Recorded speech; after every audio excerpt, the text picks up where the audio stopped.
નમસ્તે, મારું નામ સૈથી ધરા છે અને આજે આપણી સાથે દીક્ષિતભાઈ જોડાયેલા છે. તો દીક્ષિતભાઈ, તમે કહી શકશો કે આજના વર્કશોપનો કેવો એક્સપિરિયન્સ રહ્યો તમને? એઝ યુઝ્યુઅલ હંમેશા આ જે ટીમ આખું કામ કરે છે, સ્પેસિફિકલી ધીસ એનજીઓ બહુ જોરદાર હોય છે.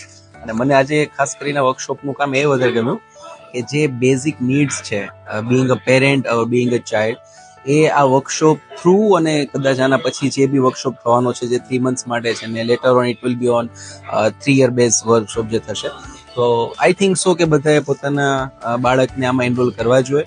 અને હું તો ત્યાં સુધી કહીશ કે આના પછી એક પેરેન્ટ્સનો બી વર્કશોપ થવો જોઈએ, બીકોઝ આ નીડ છે. આ શું છે કે આ કલ્ચર આપણે ડેવલપ કરવું પડશે. સો ઇનિશિયલ લેવલ ઉપર આપણે થોડી કદાચ એવું લાગે કે ટફ લાગશે, બટ ઓનેસ્ટલી સ્પીકિંગ કે આ બધાની નીડ છે. So it's not wish, it's a need.